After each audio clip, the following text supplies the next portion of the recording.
Welcome, everybody. We're so excited to have you join us for this fascinating and informative conversation today, as many of us are struggling with how to support our children at home as remote learners during the coronavirus pandemic. Thank you so much for joining us. I'm going to get to our introductions in just a few minutes because we have an incredible panel to share their perspectives today on early and middle level education in disruption.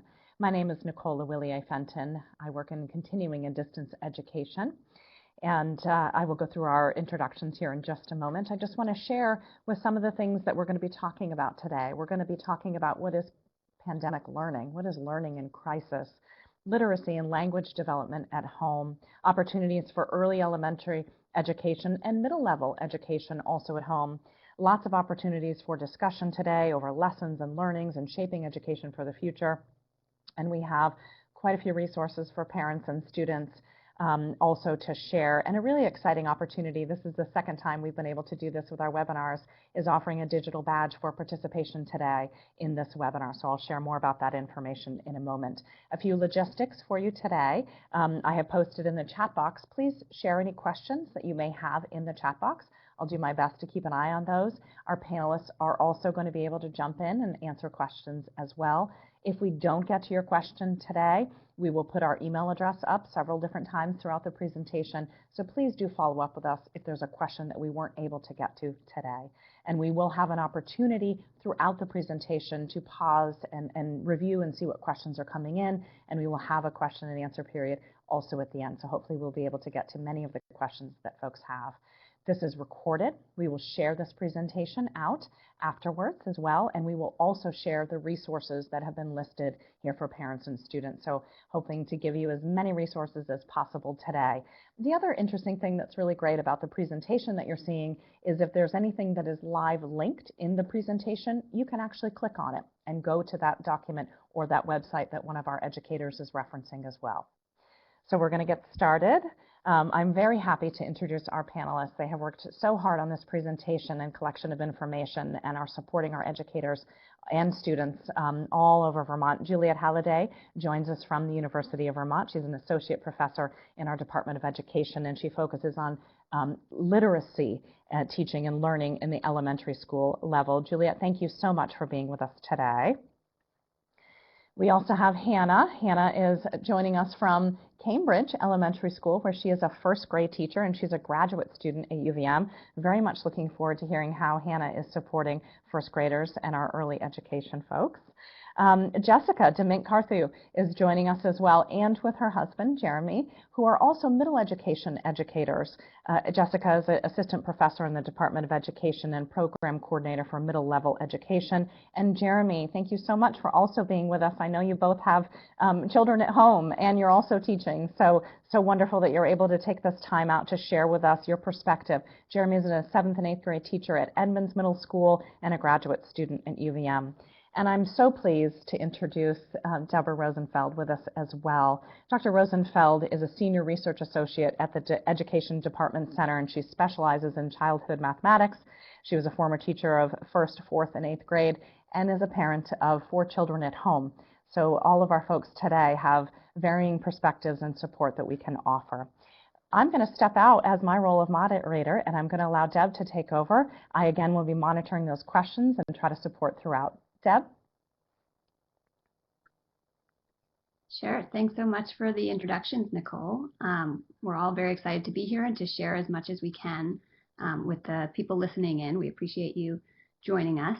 And we thought we'd start by framing the context that we're all finding ourselves in right now as something that's different than anyone has really experienced. It's not homeschooling. We still have teachers who are remote, supporting and reaching out to families.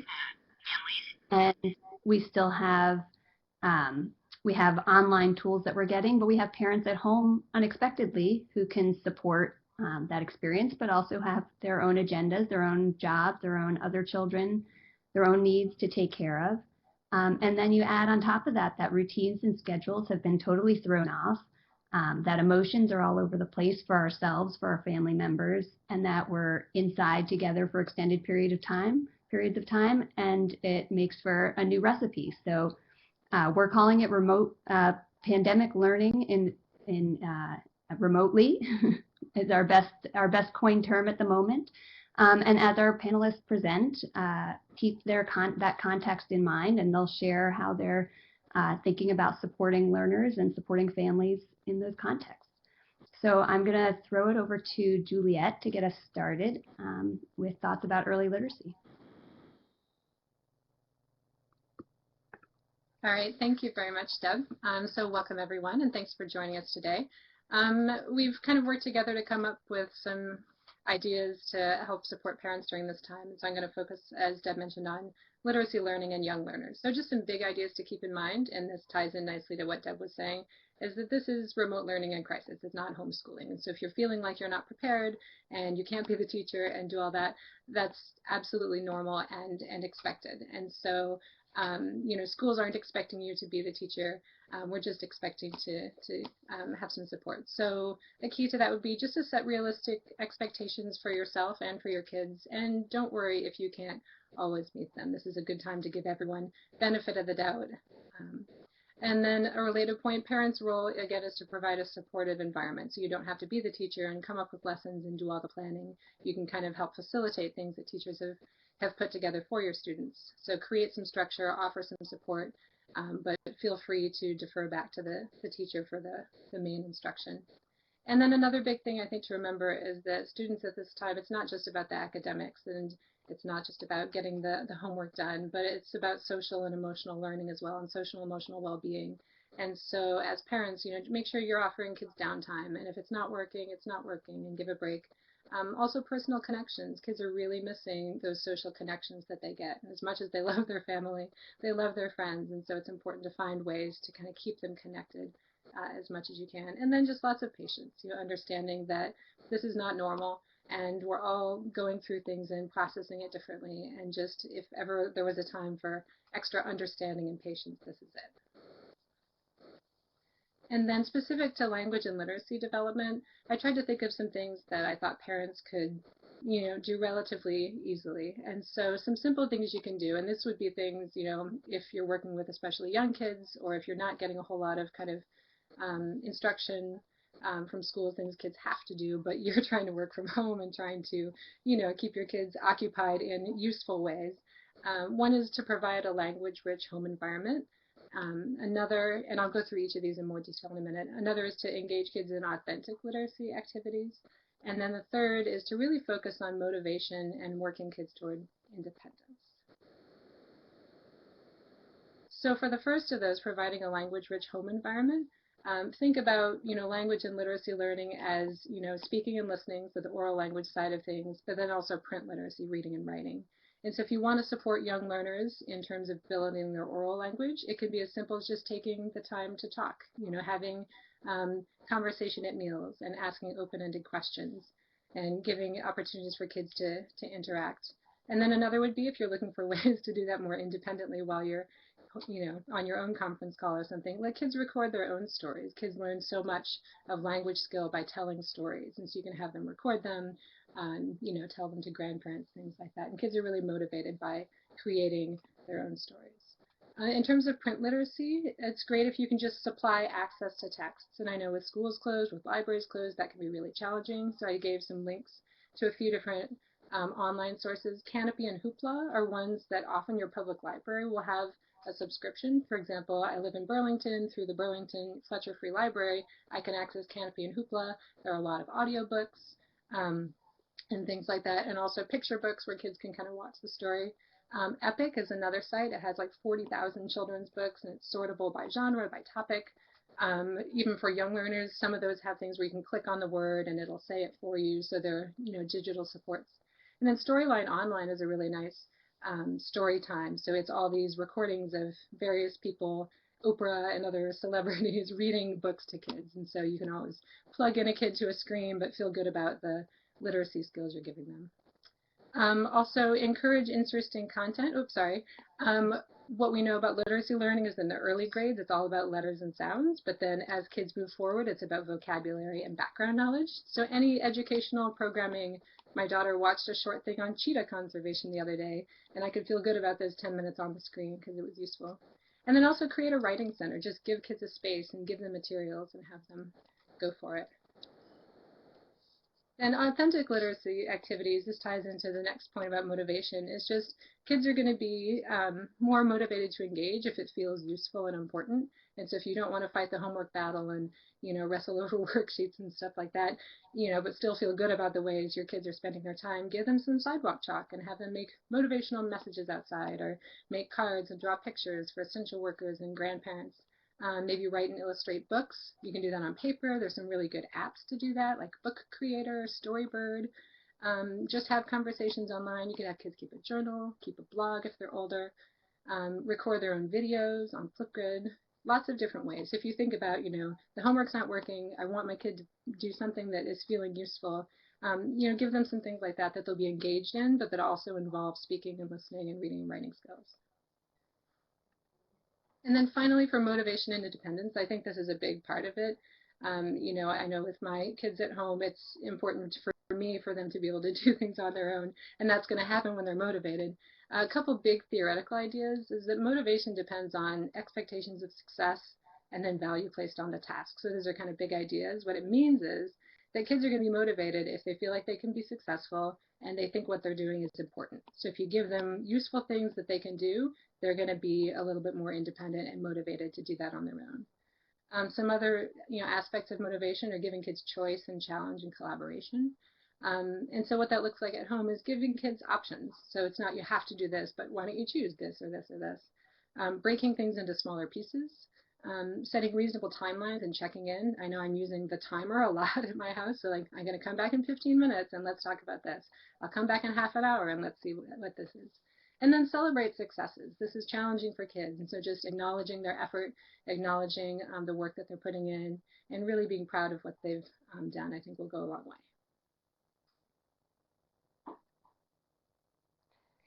Hi everyone, my name is Hannah Luce and I teach first grade at Cambridge Elementary School. Today I'm going to focus on opportunities for early learners at home.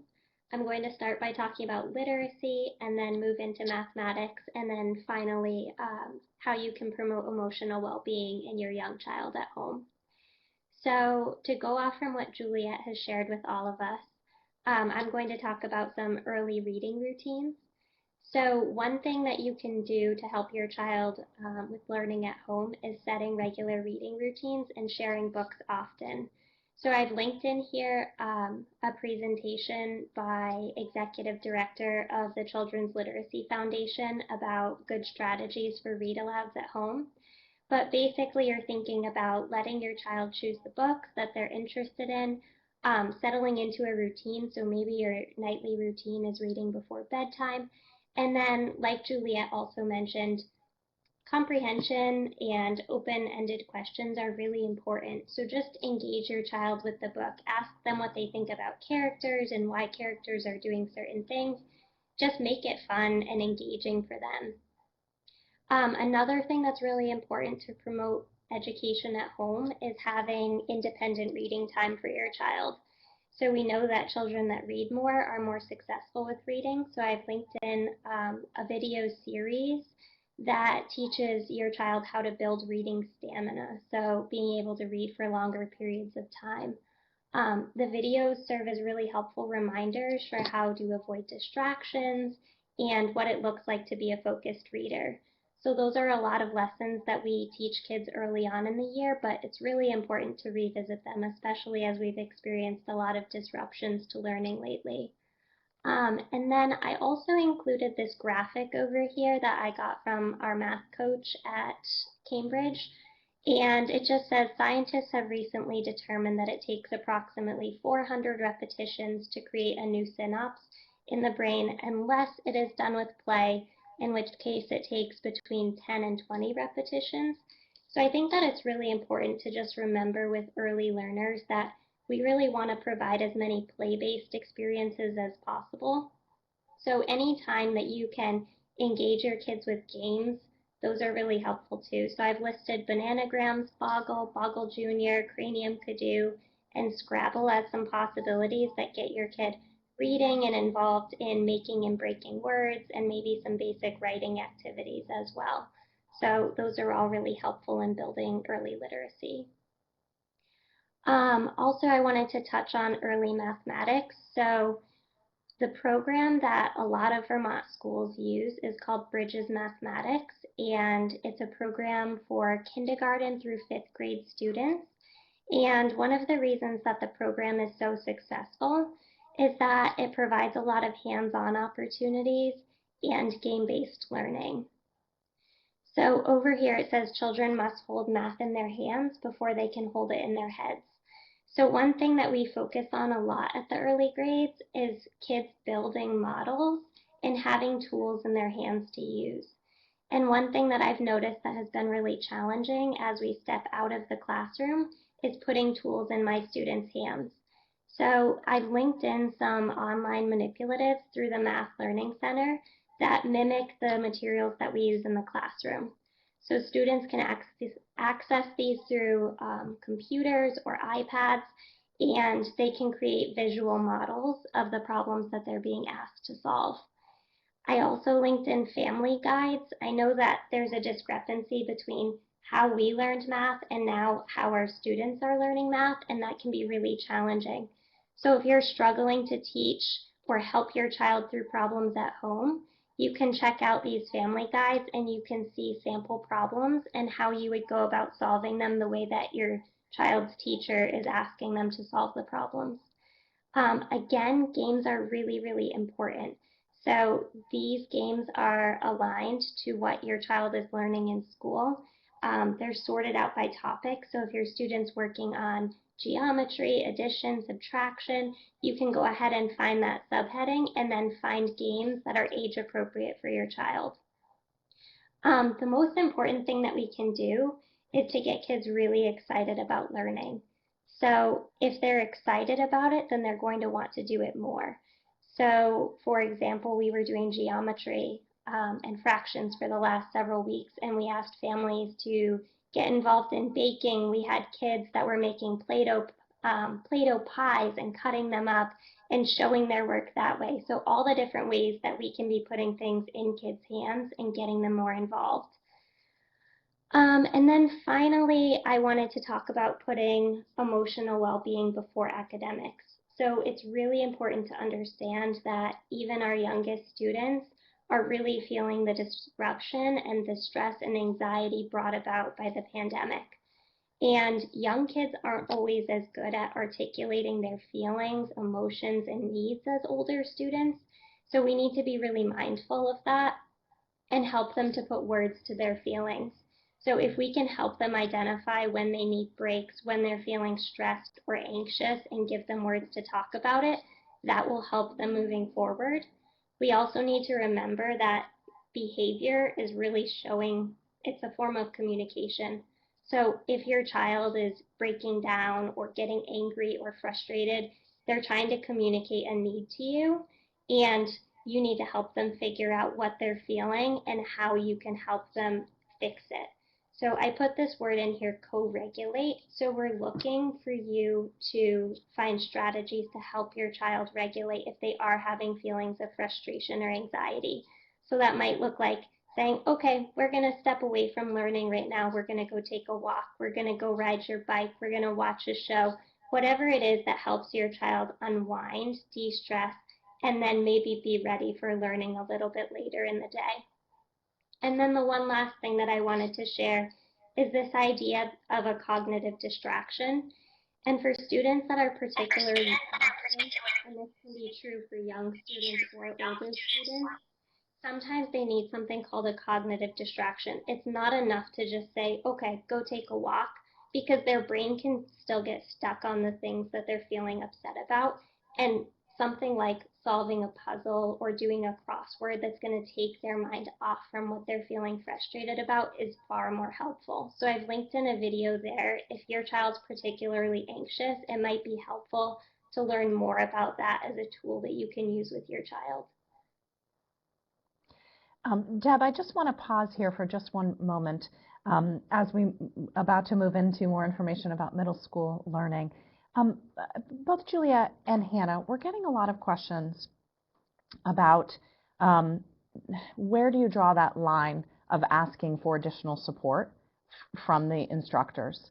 I don't know, Hannah, if you could just share with us kind of your check-in schedule or things like that that you might be doing with the younger learners, and maybe Juliet, if you have any perspective on that too. Yeah, so I'm happy to share. We're being asked to check in with every child every day, but those check-ins look a little bit different. So we're putting out a Google form daily that's just a quick check-in of how are you feeling today? Did you have breakfast? Anything that you would like to share. And we kind of use those to guide which students might need a phone call, a video chat, or another more authentic real-time communication from their teacher. And then we're letting parents guide that as well. When questions come up, we'll make phone calls, video chats. I have several kids that I check in with through video chats a couple times a week. I'm also holding live morning meetings, so my kids have a chance to check in with myself and their classmates. And then, yeah, we're kind of letting the parents guide that a little bit with how much they feel their child needs to communicate with the teacher and when questions arise for them. Great. Thank you so much. Deb, did you want to jump in at all before we move on to middle school, or should we just? Sure. Yeah, no, I'm eager to hear the middle school perspective as well. I was thinking of just highlighting a few things that really have been wonderful so far, and I see people appreciating as well in the chat box. That really this idea that the learning that's happening at home can be organic, can be a part of the regular routines, can be a part of play, the natural way that kids and families are interacting. You both mentioned about how play and things of interest will really motivate the child to do things, and just the opportunities within the things that typically engage kids, playing games, board games, imaginary play games, telling stories, connecting with grandparents, whatever it is, getting outside. We're so fortunate to be in Vermont and have so much opportunities in nature. All those things that we might not, as adults, typically think of as the opportunities for supporting our kids' learning, they kind of help as well with that social emotional piece of improving mood, connecting with the child's interest in order to show that you're engaging with them, and all sorts of things along those lines. So I really appreciate that perspective, and I appreciate the way that Hannah described as well, the reaching out between teachers and their students. I think that as parents, a lot of people are trying to navigate this line of both when do I reach out for support, but also even if I'm not feeling like I need to reach out for support, when do I draw back with my own child to avoid, like Juliet was saying, this homework battle, and instead really remember that support and attending to their needs is the priority above the actual concrete learning that might be coming from the school. So I think a conversation not just for how do I engage my child and support them, but also communication with or without your child about the reality of your home situation and what might be feasible for you is really helpful for people to hear and think about for their own situations. I know it's very different as we move towards the middle level learners, thinking about, these young kids who are used to having a lot of guidance from adults, and then the middle schoolers trying to figure out their own independence. So I'd love to throw it over to Jessica and Jeremy to share their perspectives, and then we can have some more conversation. Awesome. So just a reminder, I'm Jessica. And I'm Jeremy. And we're going to talk to you a little bit about how to support middle level students during this strange circumstance that we find ourselves in. Disclaimer I think that we all share is that there is no guidebook for this. This is uncharted territory. I don't think any of us are, or anybody is an expert in, remote learning during a pandemic. So we're very much in this situation of like building the plane while we're flying it. We're in an interesting situation, the two of us, because I'm a middle grades researcher and I teach middle school teachers. I'm a middle school teacher. And we have a 6th grade daughter at home who's in the other room right now doing remote learning. So we're kind of seeing this from lots of different angles. So what we offer today is just some perspective from our own experiences and background knowledge. And we'd encourage you to take what works for you and leave behind what doesn't, because this, I think, everything is very kid-specific and family-specific. So a couple of these points have already been mentioned, but one thing that we've been trying to do is create some guideposts for ourselves during this uncharted territory to kind of help us chart the course. So the first of these guideposts is to remind each other when we're feeling especially stressed and anxious that this is crisis learning, not homeschooling, not business as usual. I think that families are feeling a lot of pressure fed into by social media to be doing a lot of exciting, amazing things with their kids during this time. And that is tone deaf, I think, to the fact that we are doing this against the backdrop of collective grief and anxiety and fear, and that our young learners are experiencing that as well, and that we are in an unsustainable situation right now. So we need to cut ourselves some slack. And that we're very much in triage mode. So for me, and for us, I'll say keeping our eye on the big picture is really helpful. So, and the big picture for us is that we want to help carry our kiddo through this phase of pandemic learning so that they come out the other side prepared to continue to engage as a learner. And so our goals for that are that we want her to walk out of this pandemic healthy, physically and social, emotionally, knowing that she's loved and we're here for her, and having a positive self-image, right? And that if those things are in place, then she should be in a position where when she re-enters school, she's prepared to learn. There's a common, there's a popular phrase in education, Maslow's before Bloom's, which is that we need to think about Maslow's hierarchy of needs, the fact that young people need to feel safe, adults need to feel safe, and that their basic needs are being met before they can learn. And so we're trying to remember and live this in our own decisions about what to prioritize at home. And just to echo what, for elementary school, they were talking about supportive environment. We're going to echo the same thing. Parents shouldn't feel as if they have to be their kids' teachers. What the role of families are is to really provide that supportive environment and focus on the non-intellectual developmental needs like physical, psychological, and social, and prioritize wellness and relationships. And that will allow your kid to access learning better if you prioritize those first. So just a quick highlights reel here for young adolescents. So we're talking grades 5 through 9-ish here. What are some select non-intellectual needs of middle level learners? So first of all, physically, young adolescents need movement and exercise. They have growing, changing bodies that need to move throughout the day, plenty of nutritious food and water, and they need rest. Sleep hygiene is very important. So remembering to sleep so that you're prepared for the next day and can weather the roller coaster that we're all going through.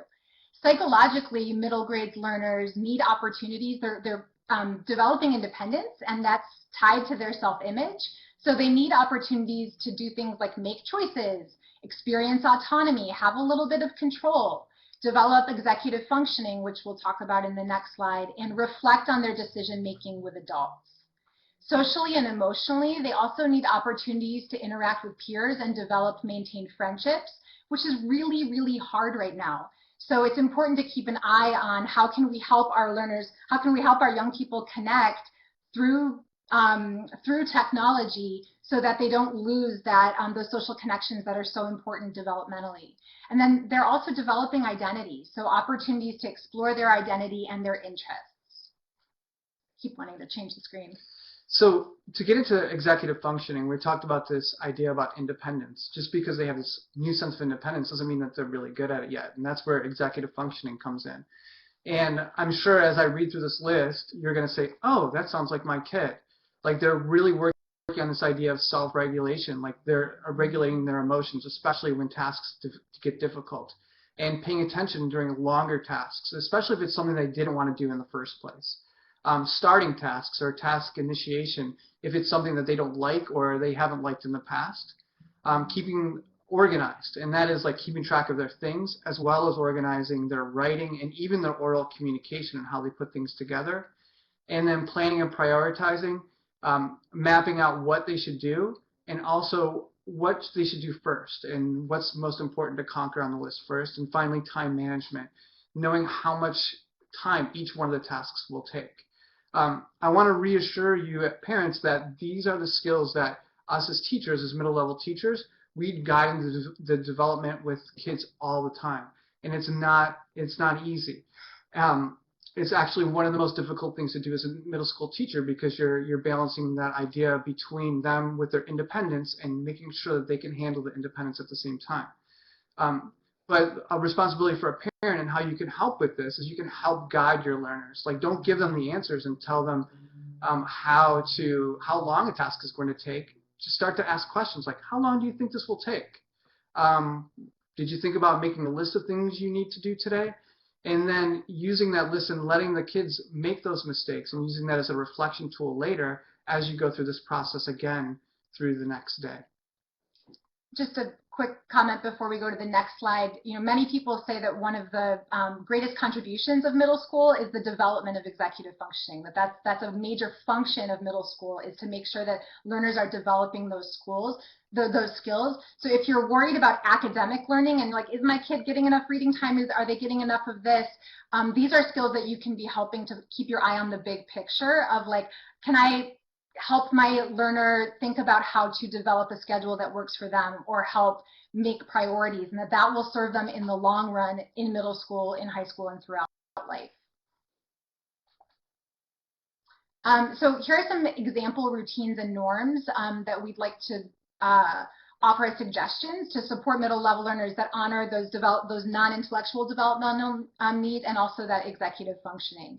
So first, the use of checklists I think is really powerful. So working together to make a checklist that includes more than just learning tasks. So yes, the things that are being asked to do from their teachers, but also putting on the checklist things like, how are you going to engage in physical movement today? What's something that brings you joy that you want to do today? What is something that you're really excited to engage in? How will you be connecting with a friend today? And actually put that on the checklist so that it honors the importance of that, so that learners can get the pat on the back when they complete those things, and so that it doesn't fall to the wayside in the push to try to kind of drag through the academic learning.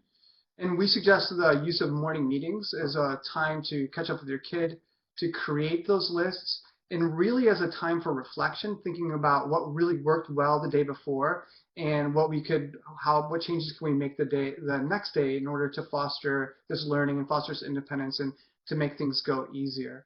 But it's really important that you use that idea and that time to let them fail if they need to, and then use that as a reflection. And there's a link in here of an article about a family that's doing some really great fun ideas with their daily morning meeting in order to make it more just about creating a checklist, but also as a time for families to get together and process it fun ways.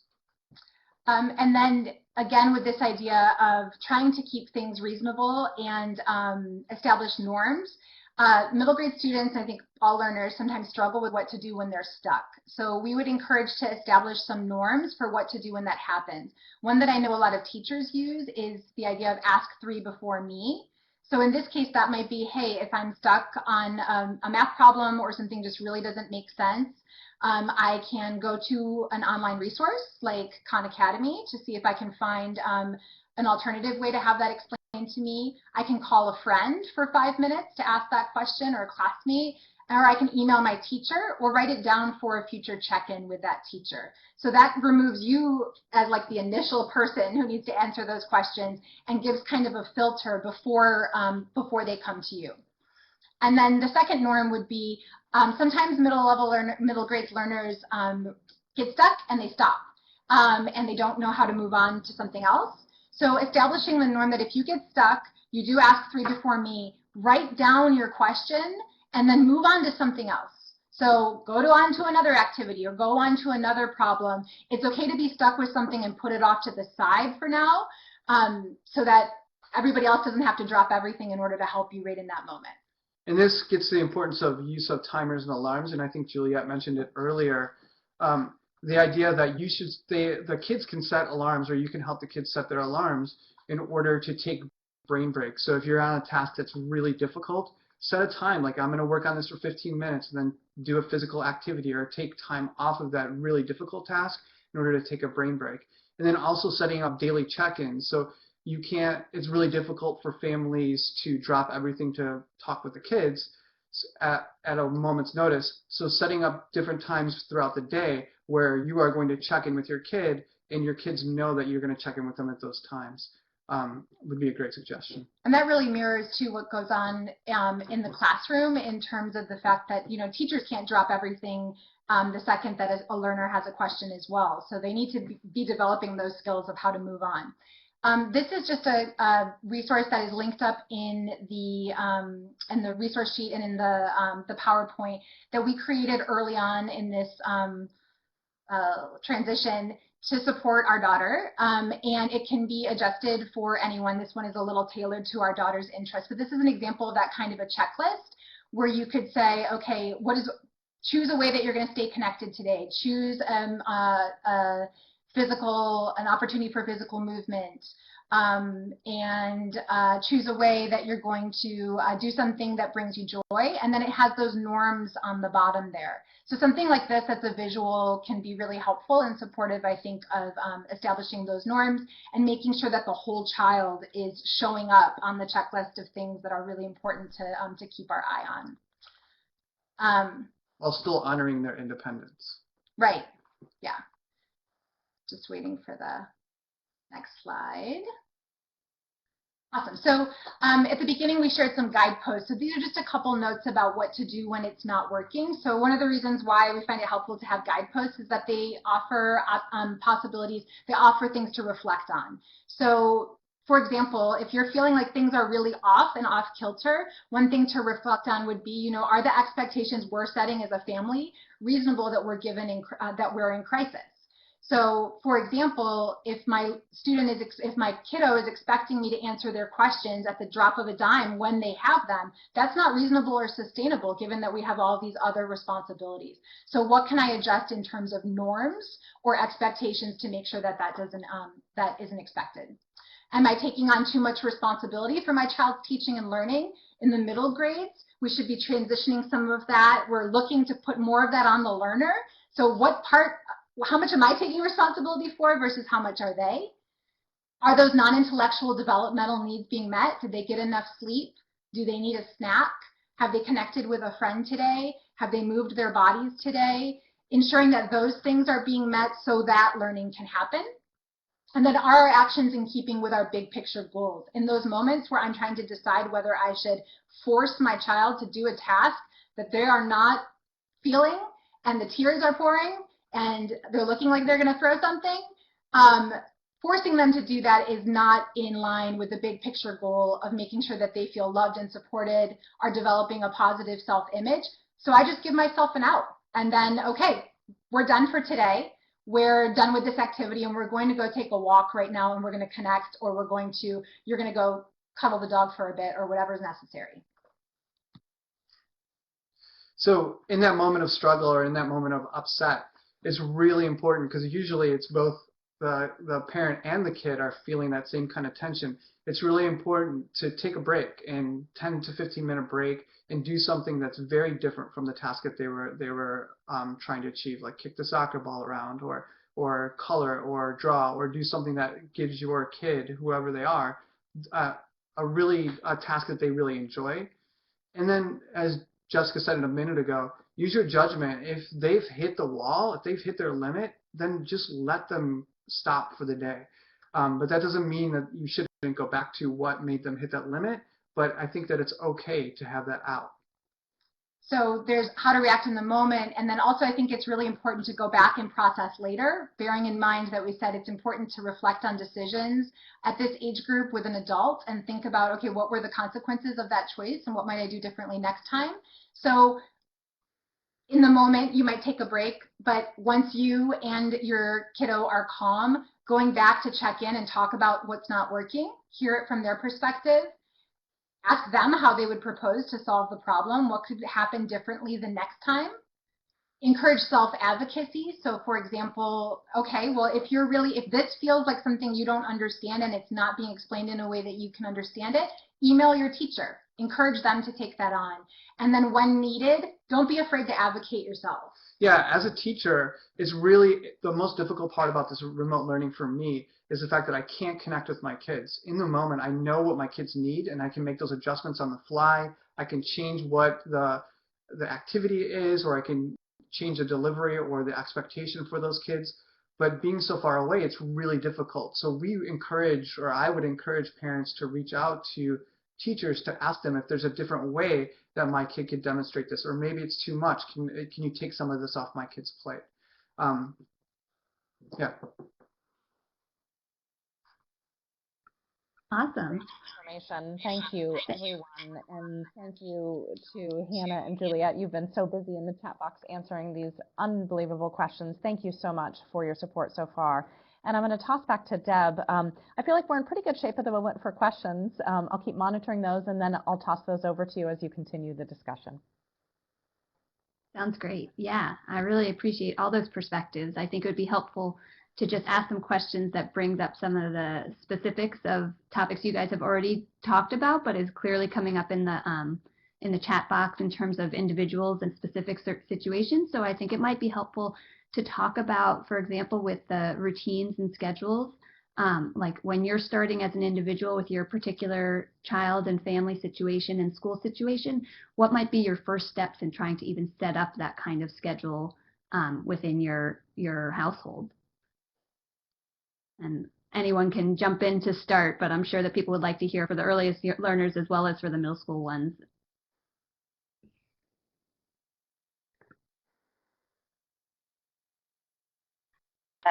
Yeah, I can go ahead and start. I think that a really good place to start is just asking your child. I was on a video chat today with a student who I meet with at least weekly. And he definitely has more favorable and less favorable learning activities throughout the day. And I know just getting to sit with him and his mom and discuss what he really enjoys about the day and what he doesn't like as much has been really helpful. And we've thought about starting his day with math and then getting a snack before we ask him to read. And he really enjoys math, so it's a really easy way to begin his day. And then putting a snack before reading, and then, like, for example, a biking break after reading is really helpful for him because we're thinking about a more favorable activity than a less favorable activity, but then getting his body moving. So I think it's really important to just notice what your student's liking, to think about order of the day, and then also lots of opportunities for breaks as well, especially after less favorable activities, thinking about how you can get that joy back into their day again.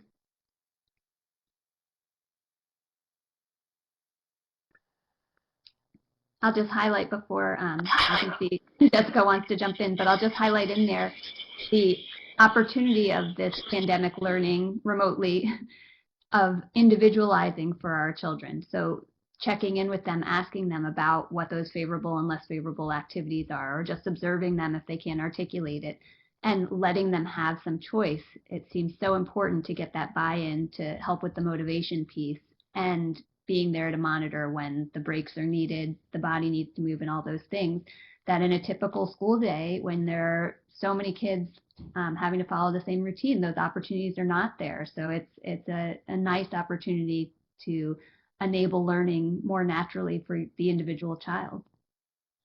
Okay, I'll let you jump in, Jessica and Jeremy. I was just going to say that, approaching it with a spirit of experimentation a bit, that, I totally agree with the idea of starting with, well, what do you think would be the best thing to start your day with? And then knowing that our learners are, developing executive functioning skills, that they may make the wrong choices. So they might say, for example, I'm going to keep all of my least favorable activities for the end of the day. And you can see that that's not probably the best choice. I would say that with the middle level learners, it's hard sometimes to watch them make those choices and then fail, but that I think it's really important, and that's some of the learning that can take place right now as well. Is okay, try that, and then let's talk about it tomorrow. How did it go? What would you do differently? What did you notice? And then what can we adjust? So I think that negotiation and that asking of questions of like, how did it go? What do you think you might try next? And then letting them take the lead in making those adjustments and experimenting with what works. I want to just pause Great. for a second and toss out a couple of questions that we're having. We've seen a couple different questions come in about recommendations for socialization when children might not have as many friends, and there isn't somebody to do a Google Hangout with, or maybe they're on a more remote or rural setting where they don't have as many neighbors that they might be able to even, wave to and interact with from a distance. From both the perspectives of our early educators and our middle educators, any suggestions for folks that may be struggling with that with their children?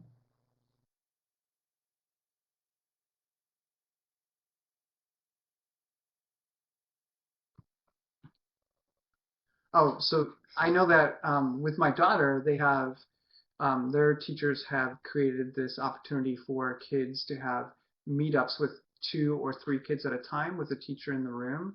And I know that my daughter, she just has lunch and they eat lunch together with those 2 or 3 people and the teacher, and they just talk about random things, and it really fulfills a need in her day. So maybe asking a teacher if they could set up something like that, an informal lunchtime meetup with some kids, I think that'd be a great opportunity for them. Yeah, and I think that's one of those examples where you might advocate to your teacher, your child's teacher, and say, my kid's struggling to find people that they can connect with socially right now. I can tell that they need that. Can you help me make those connections? And that might be something like pulling together a little virtual lunch bunch. I know that if there's a silly prompt for the day that's part of morning meeting, having 2 or 3 students come together to talk about that might be a way to do that in a way that feels organic.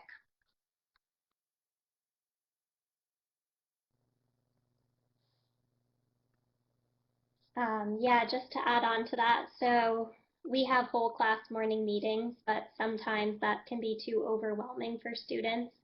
I saw that pop up in the chat box as well, that it shouldn't be mandatory for families to be in those synchronous learning situations, especially with young children where the parents are helping facilitate that. So it definitely is not required, at least in my classroom. But I also offer that students can check in at different times in the day through a live format, either just with myself or with small groups of students. That way it's less overwhelming and there's more social interactions happening. Another thing that I've started in my classroom is letter writing. So I asked families to add their mailing addresses into a shared document if they felt comfortable, and students have been writing letters and drawing pictures for their friends. And they can even print out photographs or share things that they've been doing in that way. And that's really helped my students to feel more connected to each other as well. I'll chime in just briefly also from, oh, sorry, Nicole, from the early learner side. I think it can be challenging. Some people have mentioned this in the comments for young kids to really get engaged, with Zoom and things. Middle schoolers maybe are more used to the screens and the social media and that kind of interaction, but to get a kindergartner to sit down and web chat with people can be challenging. They really want the face-to-face. So one thing that I've, had some success with is, to have kind of a structure to it. And so find like people have said, just kind of a small group lunch bunch where maybe you have a topic, or where a teacher has hosted like a Kahoot, which is kind of an online quiz game, just an activity for kids to do. Or there are different ways you can play like online Pictionary with your friends, or share drawings, or just the signs. My daughter had just her birthday was last week, and some friends just put a sign in the yard. And even like that, it's not a direct personal interaction, but it just means something to know that just because you've disappeared into your house doesn't mean you've disappeared from people's minds. And so any of those little signs that, you're still connected to the bigger world, I think is helpful.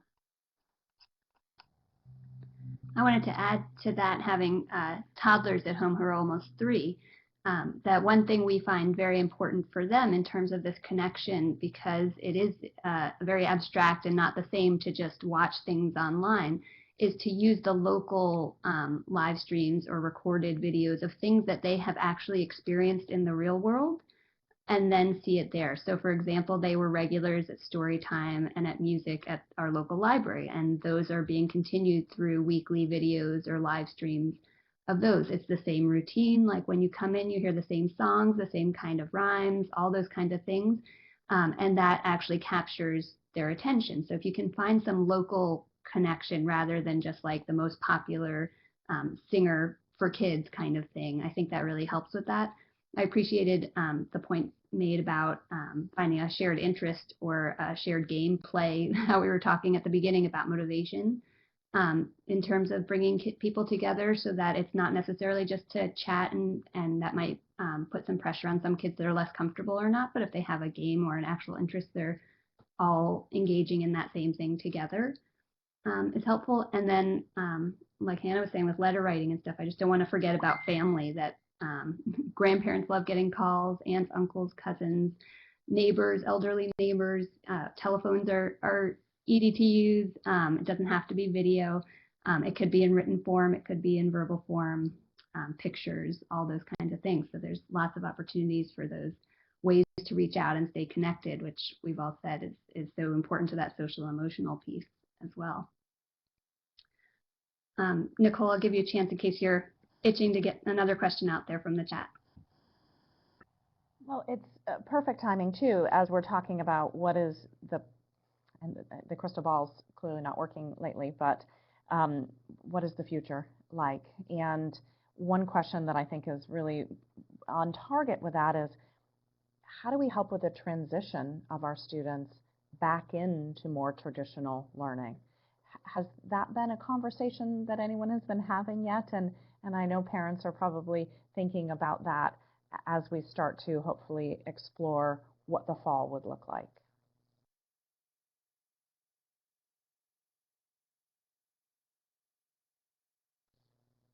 Nicole, that's such a great question. And I think maybe one of the reasons there's such a long pause from all of us is that no one really knows. And I think that's one of the things that makes this just the hardest situation, is that we're all, dealing with the day-to-day and kind of planning for the future, but the deadlines are shifting targets and everything's moving, and we don't know where we're going to be and who's going to be there. And I think the one thing in terms of concerns about, is my child going to be ready if they've missed all this school time, is that everyone's in the same boat with this, and schools are, Hannah made the good point, teachers are masters at differentiating, and schools are prepared to be flexible. There have been a lot of conversations with the Vermont Agency of Education too about how to handle this, and I do feel like at the university level, K-12 level, and with the Vermont AOE, people are pretty much in agreement that this is just an unusual time that requires unusual measures, and that we do everything we can with the kids' best interests at heart, to kind of make sure that everyone gets what they need. And it is going to be challenging. There's a lot of there are a lot of issues with access and equity, with kids who need special supports and aren't getting them, and kids who are English learners and aren't getting that support, and different kids' home environments are different. And so what people are getting and doing during this time is going to vary. And, teachers are just going to be prepared, as they always are, to meet the kids where they are and give the best of what they have. Whether it means, that we're easing in on like a split schedule or decreasing class size. There are a lot of conversations, but again, no one knows. I wish I could answer that, but I just can't.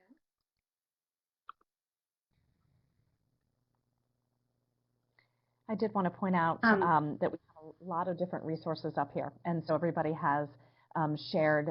Deb and Jessica and Jeremy and Juliet and Hannah have all contributed to these slides here, and as I mentioned earlier, these are all live linked, so you can click on them, but we will also be sharing out all of these amazing resources that our panelists have shared with us today to everyone who has participated and who have RSVP'd. So even if you had to jump out, a colleague that maybe jumped out a little early, all of this information will be shared. I did want to also just circle back around, and I'm thankful that Juliet just made mention of the conversations that are happening at UVM as well. There's a variety of different pieces of information that are accessible as to what's happening on the UVM campus, what's happening on the UVM Medical Center. And then we have done a lot of discussions here in this platform with our public health team, Dr. Jan Carney, and she always reminds us that the sources of information that she looks to is the Centers for Disease Control and Prevention and the Vermont Department of Health and the World Health Organization. I did also want to share, and then I'm going to toss it back over to Deb to wrap up this, but we have a really awesome opportunity for people. The university is committed to continuing learning for even folks joining us today. And so we have a new digital badge that we've just recently unveiled and is for participation today in this webinar series. And so there's a little bit of information as to what does that mean. We will also share this link in the chat box, and again, it'll go out into the email afterwards with the resources and the recording, but an opportunity to share the learning that you experienced today and your participation in our webinar today. And while I let Deb wrap us up, I just want to thank each and every one of our panelists. Your information has been so valuable for me as a parent with a student in 2 different age groups, trying to figure out how do I do this as a working parent. And I know from what I'm seeing in the chat boxes that your information has been incredibly valuable today. So thank you both. And Deb, I'll let you kind of wrap us up. Sure.